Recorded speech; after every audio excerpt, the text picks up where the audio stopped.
విజయవాడలోని భవానీపురంలో ఇల్లు కోల్పోయిన బాధితులను వైసీపీ నేతలు పరామర్శించారు. 42 ఫ్లాట్లు కూల్చివేతపై మాజీ మంత్రి ఎమ్మెల్యే శ్రీనివాస్, తూర్పు నియోజకవర్గం వైసీపీ నేత అవినాష్, మేయర్ భాగ్యలక్ష్మి తదితరులు ఫ్లాట్లకు సంబంధించి కుటుంబాన్ని పరామర్శించి వాళ్లకు భరోసా ఇచ్చారు. సమస్యలను జగన్ దృష్టికి తీసుకెళ్లి పరిష్కరిస్తామని బాధితులకు హామీ ఇచ్చారు.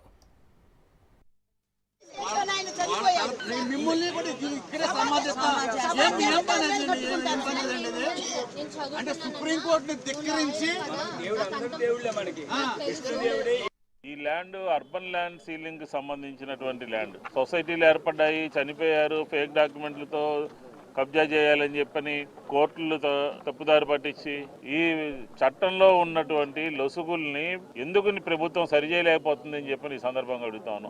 రాష్ట్ర వ్యాప్తంగా కూడా నగరంలో కూడా ఎకరాలకు ఎకరాలు అర్బన్ ల్యాండ్ సీలింగ్ ఉంటే దాన్ని కొంతమంది కబ్జా చేయాలని చెప్పని ప్రయత్నం చేస్తున్నారు. మన ఈ మధ్య అక్కడ శాతవన కళాశాల అది కూడా అర్బన్ ల్యాండ్ సీలింగ్దే. భూమి రేట్లు పెరిగిన తర్వాత మా ప్రభుత్వంలో మేము ఇలాంటి సంఘటనలు ఎక్కడ కూడా జరగకుండా చూసుకున్నాం. ఎవరికి కూడా తావు ఇవ్వలేదు అరాచకాలకి. ఈ రోజు కొంపల్ని కూల్చేటటువంటి ప్రభుత్వం అధికారంలో ఉంది. బాధ్యత లేదా? ఇవ్వాల్సిన చోట అన్ని చోట్ల కూడా కంప్లైంట్ పెట్టినా గానీ కనీసం దీని మీద పట్టించుకున్న పరిస్థితి లేదు. తెలుగుదేశం ఆఫీసులో దొంగ కంప్లైంట్ పెట్టి ఏదో సోషల్ మీడియాలో వాళ్ళు పెట్టారు, వీళ్ళు పెట్టారని చెప్పని దొంగ కేసులు కట్టి వాళ్ళని మీరు ఇబ్బందులు పెడుతున్నారే. ఇతర నిజాయితీగా చూడండి, ఆ పెద్ద చూడండి, ఆమెకి ఒక చిన్న స్థలం ఉంటే 2 ఆడపిల్లలకి ఇచ్చింది.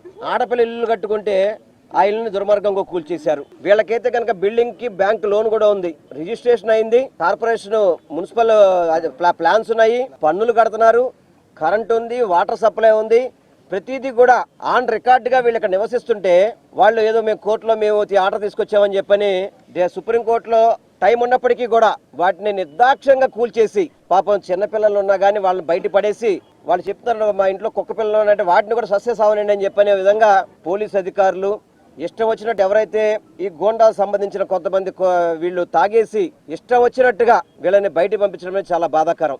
ఏదైతే ఈ రోజు ఈ సంఘటన జరిగిందో దీన్ని వెనకమాల నారా లోకేష్ ఉన్నారని చెప్పని ప్రతి ఒక్కరి గారు గమనించాలి.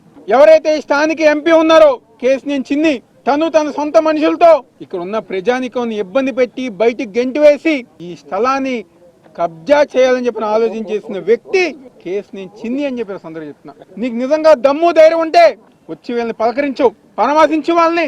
ఇదిగోండి నారా లోకేష్ తో ఫోటో. ఎవరైతే పాపం బాధితులు ఉన్నారో వాళ్ళు వెళ్ళి మొత్తం వివరిస్తే బాధితులకు అండగా లేకుండా ఎవరైతే డబ్బులు ఇస్తారో, ఎవరైతే కమిషన్లు ఇస్తారో, ఎవరైతే డబ్బులు ఇచ్చి ప్రోత్సహిస్తారో ఈరోజు వాళ్ళకి ఈ ప్రభుత్వం అండగా ఉండే అని చెప్పి నిదర్శనమే ఇది. ఇంత దారుణమైన పరిస్థితులు, ఇంత అరాచకమైన ప్రభుత్వం అన్నది ఏనాడు చూడలేదు. ఎందుకు ఇంత దారుణం చేస్తున్నారు? మీరు ఏదైనా కోర్టులో గెలుచుకున్నారు, లేకపోతే కోర్టు పరిధిలో ఉందేనంటే ఇక్కడ ఒక బోర్డు పెట్టినా ఇది కోర్టు పరిధిలో ఉందేనన్నా వీళ్ళెవ్వరూ కొనుక్కునేవారు కాదు. ఈ రోజు వాళ్ళకి పూర్తి స్థాయిలో రిజిస్ట్రేషన్లు కల్పించి రిజిస్ట్రేషన్ జరిగిన తర్వాత వాళ్ళు బ్యాంకుకి లోన్లకు అప్రోచ్ అయ్యి బ్యాంక్ లోన్లు తీసేసుకొని ఈరోజు కార్పొరేషన్ పరిధిలో కూడా అన్ని పర్మిషన్లు వాళ్ళకి ఇచ్చి ఇంత పెద్ద ఎత్తున ఈరోజు ఇక్కడ ఇల్లులు కట్టుకుంటే ఒక్క నిమిషంలోనూ వచ్చి బుల్డోజర్ తోటి కొట్టి మీరు ఇల్లుల్ని కూలదోసినారే, రేపు పొద్దున్న వాళ్ళు బ్యాంక్ లోన్లు ఎలా కడతారు? భవానీపురంలో రాజధానికి కోతవేటు దూరంలో ఉన్నటువంటి 42 కుటుంబాలు దాదాపుగా నివాసం ఏర్పాటు చేసుకుని 2-3 అంతస్తులు కూడా నిర్మాణం చేసుకుని నివసిస్తున్నటువంటి ఇల్లుని దౌర్జన్యంగా ఎక్కడో బుల్డోజర్ అనేది మహారాష్ట్రలోని బీహార్లోని చూసాం. ఇప్పుడున్నటువంటి కూటమి ప్రభుత్వం నాయకత్వంలో ఇది జరిగిందనేది మేమైతే భావిస్తా ఉన్నాం. ఎప్పటికైనా ఈ 42 కుటుంబాల యొక్క బాధితులకి నష్టపరిహారం ఇప్పించాలి. అట్లాగే దీనికి బాధ్యులైనటువంటి వాళ్ళని కఠినంగా శిక్షించవలసినటువంటి అవసరం ఉంది. ఎప్పుడో 1981లో నుంచి దీని మీద వివాదం జరుగుతూ ఉంటే ఇక్కడ ఇల్లు కట్టుకున్న వాళ్ళకి కానీ ఇక్కడ నివాసం ఉండే వాళ్ళకి కానీ ఎటువంటి నోటీసులు ఇవ్వకుండా వాళ్ళ కనీసం వాళ్ళ సామాన్లు కూడా ఇంట్లోనే పెట్టి వాళ్ళన్నీ కూడా కోల్దోయటం అనేది చాలా దురదృష్టకరం. అన్యాయంగా కూల్చేస్తే రేపు పొద్దున వాళ్ళు ఎక్కడ నివాసం ఉండాలి, వాళ్ళు ఏ రకంగా జీవించాలనేది కూడా దృష్టిలో పెట్టుకొని ప్రభుత్వం ఇక్కడ ఎవరైతే నష్టపోయారో వాళ్ళందరికీ కూడా నష్టపరిహారం ఇచ్చే విధంగా చర్యలు తీసుకోవాలని చెప్పిన IFTU జిల్లా కమిటీగా మేము డిమాండ్ చేస్తున్నాం. ప్రార్థన జరుగుతున్నా కొంతసేపు ఆగండి, మరి చెప్పినప్పటికి కూడా వాళ్ళు లెక్క చేయకోకుండా ప్రార్థన చేస్తున్న మా మీదే బలవంతంగా 3 ప్రొక్లైన్లు 3 వైపులను తీసుకొచ్చి మరి దాడి చేయడం జరిగింది.